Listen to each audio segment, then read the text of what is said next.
Steve Irwin, the legendary Crocodile Hunter, is a name that conjures images of khaki shorts, wild reptiles, and energy so magnetic that millions around the world were drawn to it. Born on February 22, 1962, in the modest Melbourne suburb of Upper Ferntree Gully, Australia, Steve entered a life that, at first glance, seemed ordinary. There were no fanfares, no public announcements, and no hint that this small baby would grow into a figure who would change how the world viewed wildlife.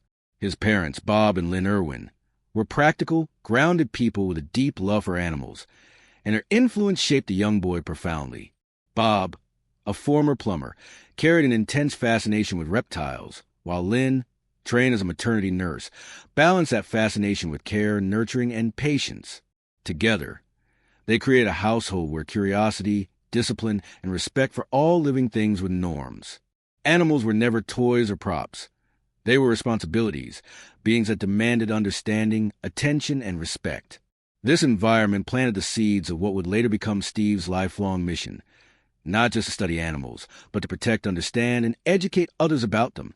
Unlike many children who were taught to fear snakes, crocodiles, or other potentially dangerous creatures, Steve leaned in. He explored the world with fearless curiosity. By the time he was a young boy, he was handling snakes and small reptiles, learning their habits, and developing a confidence that often astonished adults. One famous family story recalls a young Steve bringing a red-bellied black snake home on a public bus, carrying it calmly like a lunchbox. There was no panic, no drama, just a boy utterly unfazed by creatures that terrified most people. This fearless attitude, combined with natural empathy for animals, became a defining characteristic. In 1970, the Irwin family moved north to Queensland's Sunshine Coast, which opened new doors for Steve. He attended local schools but learned his most valuable lessons outside the classroom. The family opened a small wildlife operation called the Queensland Reptile and Fauna Park, which became Steve's playground and training ground. Crocodiles, snakes, and other reptiles became his teachers. By age 6, he was handling large scrub pythons, and by 9, he was working directly with crocodiles under his father's guidance. These weren't stunts or attempts to impress. They were lessons in respect, patience, and understanding. Through these early experiences, Steve developed an instinctive knowledge of animal behavior. He learned to read moods, recognize warning signs, and anticipate reactions. These skills would become essential in his later career, where proximity to wild and dangerous animals was often unavoidable. It was here, in this humble, hands-on environment, that Steve learned the principles that would later define his television persona: respect, courage, and a relentless commitment to educating the public about wildlife. His upbringing instilled in him a belief that humans and animals could coexist safely if approached with care and knowledge. It was also where he cultivated a fearless curiosity that would both fuel his fame and occasionally attract criticism, as his willingness to engage closely with dangerous animals became the hallmark of his career. These early experiences, quietly shaped by his family and the natural world around him, laid the foundation for a life that would capture the hearts of millions across the globe, even as the man behind the khaki shorts and wide grin carried a complexity that the world only began to glimpse after his untimely death. What made Steve Irwin extraordinary was not just his willingness to face danger, but the depth of his dedication. His ability to make the wild feel accessible and the authentic joy he radiated while doing the work he loved. From these roots, a story began, one that would soon take him from quiet boyhood adventures in Queensland to international stardom, inspiring a generation and leaving a legacy that continues to shape wildlife conservation today. As Steve Irwin grew older, his fascination with animals evolved into real expertise, and he began to take on responsibilities that many adults would hesitate to handle. While other teenagers were focused on schoolwork, sports, or social life, Steve's life revolved around the animals at the family park. He fed them, cleaned their enclosures, and observed their behavior, learning details that no textbook could teach. His hands-on experience with crocodiles and snakes gave him an understanding of their strength, instincts, and limits. By the time he was a young teenager, Steve was participating in Queensland's East Coast Crocodile Management Program, capturing and relocating crocodiles that had wandered too close to people's homes. Over 100 crocodiles passed through his hands during this period, some returning to the wild, others staying at the family park. This was risky work, and it required precision, courage, and calm under pressure. There were close calls. More than a few incidents could have ended tragically. In 1984, a kangaroo attacked and nearly disemboweled him with its claws, and 4 years later, a large python wrapped itself around his neck in a dangerous squeeze. Yet these incidents did not instill fear in Steve. Instead, they strengthened his respect for animals and his commitment to understanding them fully. By learning to anticipate animal behavior, he minimized risk while gaining unparalleled insight into creatures that others often avoided. His real education had always happened outside the classroom, and it was shaping him into someone uniquely suited for the work he would later do on television and at Australia's zoo. In 1991, when Steve formally took over management of the Queensland Reptile and Fauna Park from his parents, it was not merely a family handover. It was a moment when his lifelong training and dedication became professional. He immediately began expanding and refining the park, turning it into a destination that would later be renamed Australia Zoo in 1998. But Steve's work was never about fame or recognition. He wanted to create an environment where humans could learn about wildlife while being reminded of the importance of conservation. His methods combined hands-on interaction with education, encouraging visitors to respect animals rather than fear them. This approach would become the foundation for his television career. The Crocodile Hunter was not an invention of marketing teams or TV executives. It was a natural extension of a lifetime spent engaging fearlessly with wildlife. Steve's marriage to Terry Raines, an American he met in 1991, further exemplified this philosophy. Instead of a traditional honeymoon, the couple returned to the bush, participating in a wildlife relocation project. Their relationship, like Steve's life, was built on shared purpose, passion for conservation, and a commitment to making a difference.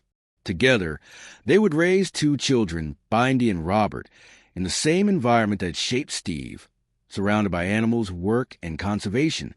This upbringing instilled in the next generation a sense of responsibility toward wildlife, creating a family legacy centered on understanding and protecting the natural world. Steve's rise to international fame came quickly once television captured his unfiltered energy. By 1996, the first episode of The Crocodile Hunter aired in Australia, followed by worldwide broadcasts that reached over 500 million viewers. His enthusiasm, accent, and fearless approach cut through the screen, making wildlife exciting and accessible to audiences who might otherwise have ignored or feared it. But behind the laughs, screams, and excitement was a disciplined approach that few viewers realized. Steve spent months refining capture techniques to reduce stress on animals, demonstrating that his stunts were never reckless but informed by expertise. Even David Attenborough later praised Steve for making wildlife feel exciting without patronizing the audience, showing that conservation could be both entertaining and deeply educational. It was this balance, fearlessness guided by knowledge, excitement paired with respect, that became Steve Irwin's hallmark. His story was no longer just a personal journey. It was a global phenomenon, inspiring generations to care about wildlife while leaving a lasting imprint on conservation practices worldwide. As Steve Irwin's fame grew, so did the scale and intensity of his work. The Crocodile Hunter quickly became a worldwide sensation, not just for its action-packed encounters with dangerous animals, but for the energy, enthusiasm, and authenticity Steve brought to every moment. Unlike scripted television shows or actors playing roles, Steve lived every adventure with genuine curiosity and fearless commitment. His wide grin, booming crikey, exclamations, and constant movement became instantly recognizable, drawing viewers into the world of animals they might never see otherwise. International audiences were captivated by his daring encounters with crocodiles, snakes, and other predators. But what truly distinguished him was his underlying respect for life. Steve never approached animals lightly. Each interaction was built on knowledge, experience, and careful observation. Behind the thrilling television sequences were months of preparation, research, and conservation work that few viewers fully appreciated. He spent years developing capture techniques that minimize risk for both humans and animals, pioneering methods that are still in use by wildlife professionals today. While many saw only the excitement, the reality was that Steve combined bravery with discipline, and the thrill he generated was always rooted in education rather than spectacle. Yet the very elements that made his shows so popular also attracted scrutiny. In January 2004, One of the most controversial instances of his career occurred when Steve entered a crocodile enclosure at Australia Zoo while holding his 1-month-old son, Robert, and hand-feeding a 3.8-meter saltwater crocodile. The footage, which aired on television, appeared alarming to many, igniting public outrage in comparisons to other highly criticized parenting moments worldwide. Critics argue that Steve had placed his child in serious danger, while animal rights organizations questioned whether this reflected reckless behavior toward the animal as well. Steve and Terry defended the moment, explaining that it was carefully controlled, routine, and informed by decades of experience handling crocodiles. Additional footage from other angles later clarified the child was at a safe distance, though the controversy lingered in public discourse. The incident highlighted the tension between Steve's fearless, hands-on style and public perception, his willingness to step into spaces most people would avoid, to handle animals directly for education and conservation, meant he often blurred lines that viewers and critics might have expected to remain clear. Some argued that his methods, particularly those involving proximity to dangerous animals, were risky or unnecessary. Others emphasized that his approach inspired generations to respect wildlife rather than fear it, fostering an appreciation for animals that could lead to conservation-minded behavior. Even high-profile voices, like The Guardian columnist Germaine Greer, criticized his methods, suggesting that animals were often distressed by his direct interactions. Yet supporters countered that Steve's work with animals raised in controlled environments like Australia Zoo was different from interference with wild animals, and that context was essential. This balance between danger, education, and entertainment became a recurring theme in Steve's career. From late-night talk show appearances to documentary specials and feature films like The Crocodile Hunter, Collision Course, Steve demonstrated that he could bring audiences into the animal world without sacrificing authenticity. He performed his own stunts, faced physical risks willingly, and consistently emphasized respect for life. However, no level of planning could fully prevent accidents, and the public occasionally struggled to reconcile the thrill of his work with his meticulous preparation and expertise. Despite these controversies, Steve Irwin's global influence was undeniable. He had transformed not just a wildlife park in Queensland, but the entire perception of dangerous animals in popular culture. By making wildlife exciting, approachable, and educational, he inspired countless people to care about conservation, to visit zoos responsibly, and understand that animals are not merely objects of entertainment, but living beings with needs, instincts, and rights.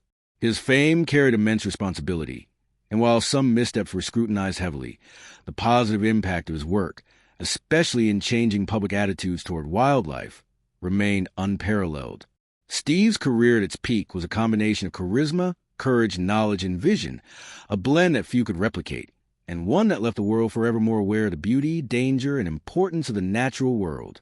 Even as controversies emerged, they became part of the narrative of a man who lived boldly, worked tirelessly, and refused to shy away from the animals he loved. A.S. Steve Irwin entered the later years of his career. His life became a delicate balance between global fame, hands-on conservation work, and raising a family in the unique environment of Australia Zoo. Unlike most celebrities, Steve never allowed fame to overshadow his mission. He continued working directly with animals every day, often traveling to remote locations for filming or conservation efforts. His wife, Terry Irwin, remained a steadfast partner in both life and work, sharing his dedication to wildlife and raising their two children, Bindi and Robert, within the world that had shaped him. The children grew up surrounded by animals, cameras, and the conservation efforts that defined their father's life, learning firsthand the principles of respect, patience, and courage that had guided Steve from childhood. The family's home was inseparable from the zoo. Work and personal life were intertwined, creating an environment where education and care for wildlife were part of daily routine. Steve and Terry believed that familiarity with animals bred respect rather than recklessness, and they instilled that philosophy in their children. This approach extended beyond the zoo to global conservation initiatives.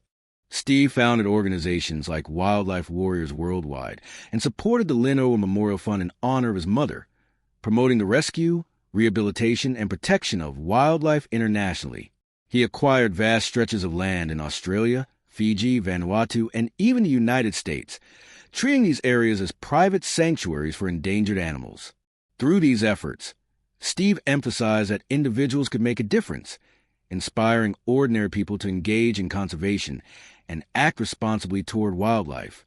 While his life was filled with achievement, it was not without public scrutiny and moments of controversy. In 2004, the incident in which he held his infant son, Robert, while feeding a saltwater crocodile sparked worldwide debate, drawing criticism from journalists, animal rights organizations, and concerned viewers. Despite the uproar, Steve and Terry clarified that the situation had been fully controlled, guided by decades of expertise, and that their child had not been in danger. The episode highlighted the tension between his fearless, hands-on approach and public perception, but also underscored his commitment to education. By demonstrating respect for animals, he aimed to teach others how to interact safely and responsibly with wildlife. Throughout his career, Steve remained undeterred by criticism, always returning to the work he loved. In 2006, he was actively involved in filming new wildlife documentaries and planning future projects, including a children's series featuring his daughter Bindi, intended to inspire young people to engage with the natural world. Tragically, on September 4, 2006, Steve's life was cut short during a filming expedition at the Great Barrier Reef. While swimming in shallow water to capture footage of marine life, he approached a stingray from behind. In a sudden defensive reaction, the stingray struck with its tail, piercing Steve's heart and causing fatal internal injuries. Crew members attempted to revive him and rushed him to nearby medical facilities, but there was nothing they could do. He was pronounced dead at just 44 years old. The news of his passing sent shockwaves across the globe, with tributes pouring in from fans, world leaders, and fellow conservationists.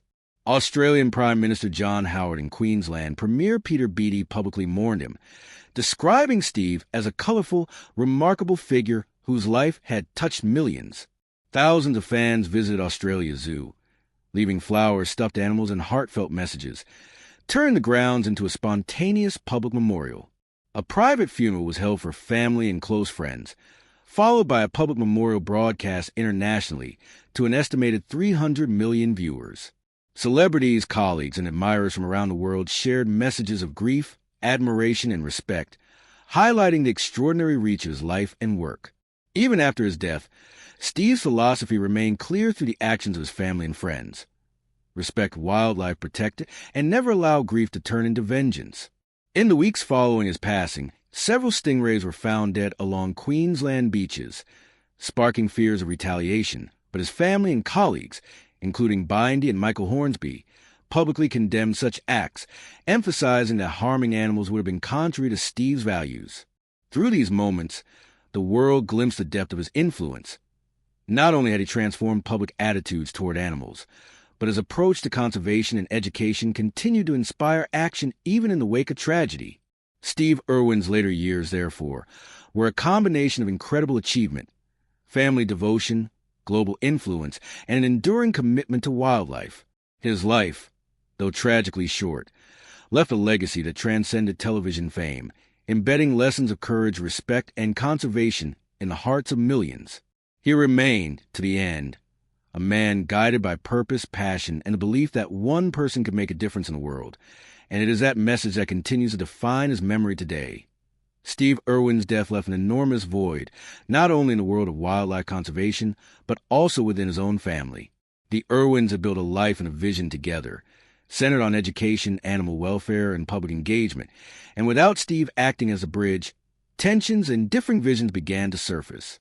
One of the most significant ruptures occurred between his father, Bob Irwin, and his widow, Terry Irwin. Bob, who had founded the original Queensland Reptile and Fauna Park with his wife Lynn, had always been deeply involved in the operational and philosophical direction of the zoo. However, after Steve's passing, disagreements emerged over the management of Australia's zoo and the direction it should take for the future. Bob eventually decided to step away from the zoo entirely, leaving the organization in Terry's care, a move that shocked staff, supporters, and fans around the world. His departure created a visible distance between family members, and for years, public statements were cautious, understated, and filled with unspoken tensions. While Terry, Bindi, and Robert focused on carrying forward Steve's vision, Bob's absence left questions and emotions unresolved. Over time, these tensions occasionally surfaced publicly, particularly when Bindy and Robert took on more prominent roles within Australia Zoo and its outreach programs. In 2021, Bindy made headlines when she accused her grandfather of showing little interest in her upbringing or in the continued work of the zoo, underscoring the lingering strain in family relationships. Yet, despite the personal challenges and family disputes, the larger mission of Steve's life, the protection and education of wildlife, remain intact and even expanded. Terry, along with Bindy and Robert, dedicated themselves to continuing Steve's legacy, developing new programs, conservation projects, and educational initiatives that reach people worldwide. Australia Zoo evolved from a regional attraction into a global hub for wildlife conservation, encompassing rescue operations, rehabilitation programs, and large-scale environmental protection initiatives.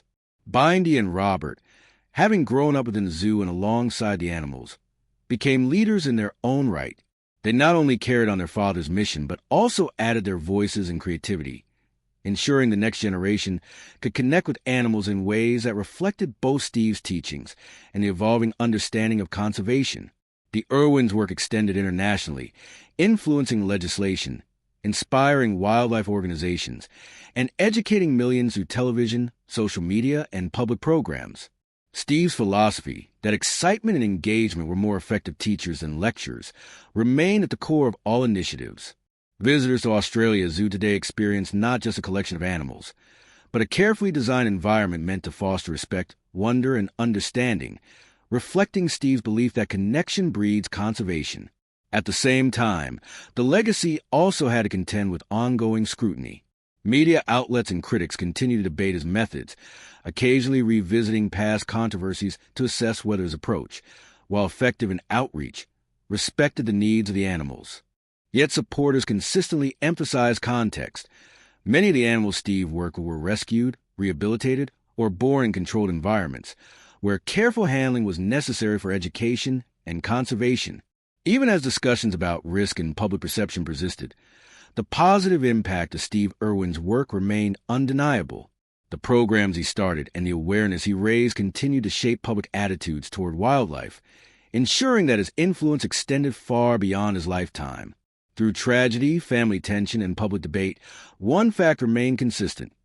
Steve Irwin had changed the way people saw animals, encouraging curiosity instead of fear, respect instead of neglect, and action instead of apathy. His death had been sudden and shocking, but his ideas, teachings, and ethos continue to thrive through the work of his family and the ongoing operations at Australia Zoo.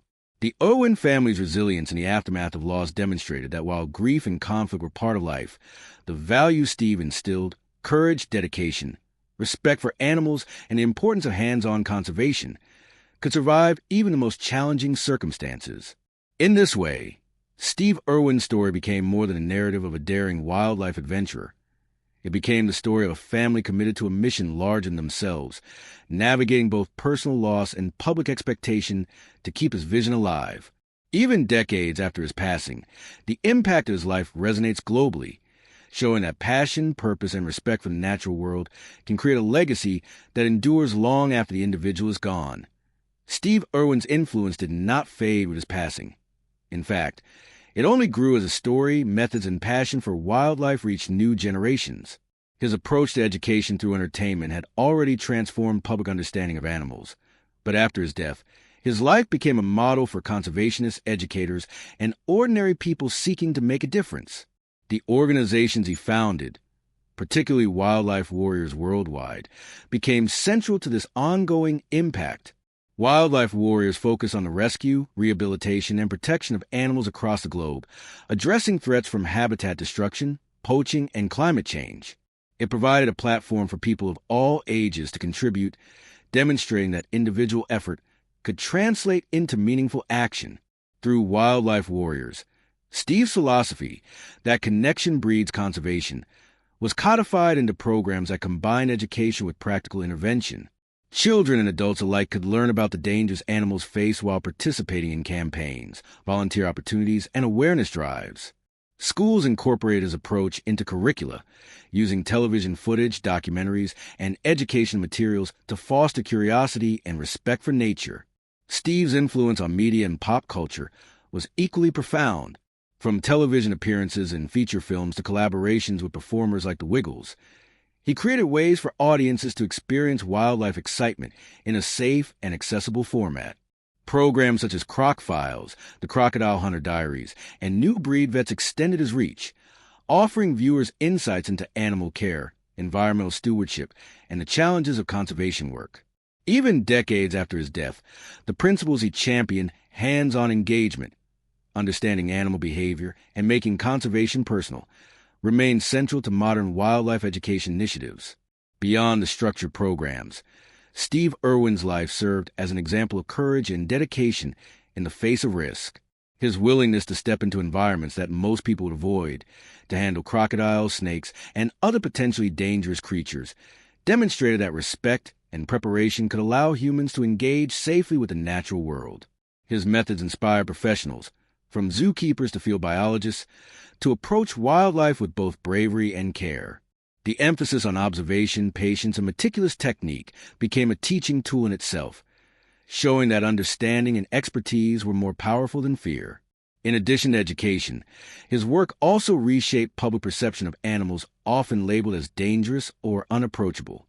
Crocodiles, snakes, sharks, and other creatures featured in his programs were no longer seen solely as threats. Instead, viewers learned to appreciate their behavior, ecological importance, and unique characteristics. This shift in perspective had a lasting effect on conservation awareness, particularly among young audiences who grew up watching Steve Irwin on television. Australia Zoo, under the stewardship of Terry, Bindy, and Robert, continued to embody Steve's vision. New facilities, such as the Crocosum and Rainforest Aviary, expanded opportunities for education and animal welfare, while international collaborations amplified the reach of conservation messaging.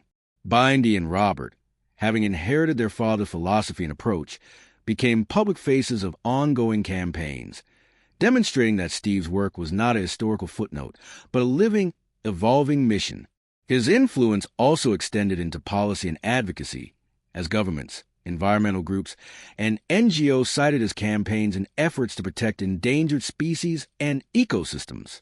The continued emphasis on responsible tourism, anti-poaching initiatives, and habitat preservation reflected the values Steve had consistently championed. Even in popular culture, references to his energy, dedication, and unfiltered enthusiasm remain prevalent, reinforcing his status as an iconic figure who combined charisma, authenticity, and purpose. In sum, Steve Irwin's worldwide influence is multidimensional. It spans education, conservation, media, and public awareness. Through Wildlife Warriors Worldwide, Australia Zoo, and the Irwin family's ongoing efforts, his legacy continues to inspire individuals to engage with nature, protect wildlife, and understand that even small actions can create large-scale change. Decades after his passing, Steve Irwin remains more than a television personality. He is a symbol of fearless dedication, genuine love for animals, an enduring impact one person can have when guided by passion, knowledge,